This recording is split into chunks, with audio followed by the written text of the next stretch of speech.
I'm going to place 5 object balls across the center of the table. Take the cue ball, create an up table, 0 angle for each shot. I'm going to use the same visuals and the same sweep for each shot. Edge to ace, center to edge, right sweep.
So there, what I just did was pocket 5 shots using edge to A, centered edge perception, right visual sweep. All of the balls found the pocket. The system took me to the proper angle for connecting with the pockets. I had to have, obviously, knowledge of proper speed and spin, and the first shot was a 0 angle shot into this pocket, and my consideration on pocketing this ball was just stun, good center ball shot. For this second shot, concerning speed and spin, I don't want to shoot this second ball with stun, because stun means it's going to twist this ball up a little bit and complicate the formula, because stun just adds more mental work to figuring out the shot. So I just made sure I cued it low enough so that I got a draw shot out of it versus the stun with just a tiny bit of spin. I essentially shot this shot the same way. I do not want stun. CTE takes me to the natural angle. Stun is going to create some throw that's going to sort of take you away from the natural angle. So I used a lot of draw and a little bit of outside spin. Same thing for this shot. Draw and outside spin. And then when I got over to this shot, this is the toughest shot, same thing, draw and outside spin. Of course, I had to increase the speed because I'm shooting a 2-rail shot, and had to slightly increase the low outside spin, because of that. So basically, the system took me to the proper angle for each shot, and then it's my experience with speed and spin, and obviously my ability to deliver a reasonably straight stroke. So here we have the third and final lesson that I'm going to present on zero angles. There's just a few things to look at in centered edge aiming, and there's a zillion shots on the table. Surely,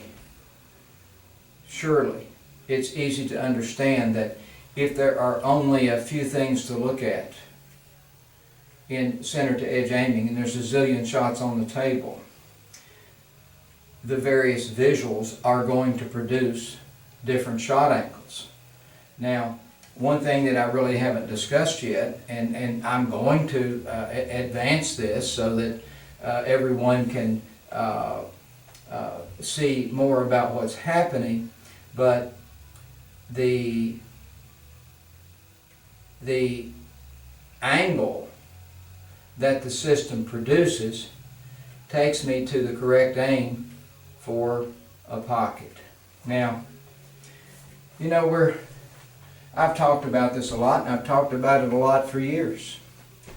We're all smart in different ways, and we only have to think back to our classroom experiences to where English and math seem to rule. And when you look around the room, you could see that everybody was varied in their smartness in those two intelligences. That's just normal. We're not all at the same level.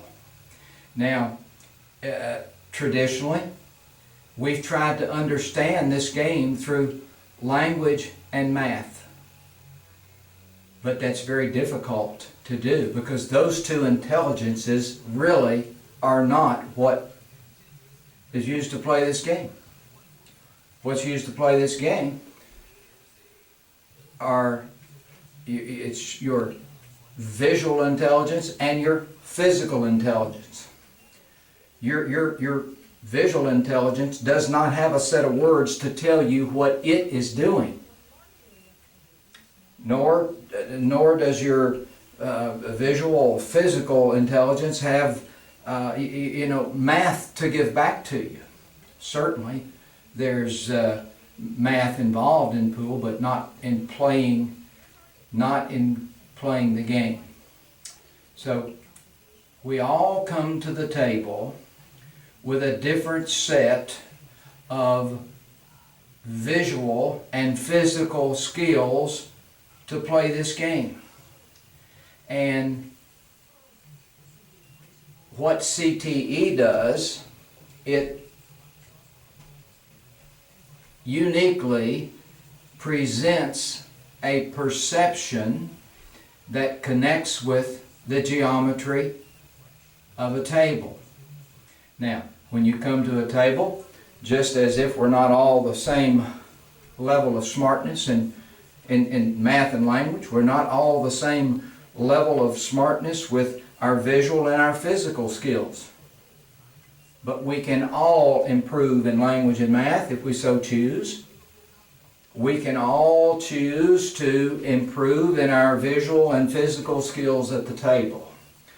And basically, as I see center to edge aiming, it is an awakening process that one can go through to learn this perception, this objective perception, the one I worked with today, edge to A and center to edge. I basically looked at each shot the same way. Edge to A, center to edge. My sweeps are equivalent to a half tip. So there's clearly something very special going on with center to edge aiming. And what you have to do in order to awaken your visual intelligence to the perception or perceptions that center to edge gives you is to get on the table. Your visual intelligence is not going to awaken to this somewhere else other than on a table playing and practicing. So, I mean, that's what I did. That's what I did. I can tell you that I stood right here 11 years ago with a phone in my hand, and Hal Houle said, set up a cut shot to the side, look at center to edge, and just whack it. Well, that's what I did. I missed it a half a diamond. I didn't quit. I didn't give up. I stayed with it. So, that's what it takes with center to edge aiming. That's what it takes in any kind of achievement or learning that's worthwhile. It takes a determination and a motivation to get after it and learn it. So I have the descriptions of the perceptions that can be conveyed so that you can start working with these perceptions and connecting with pockets.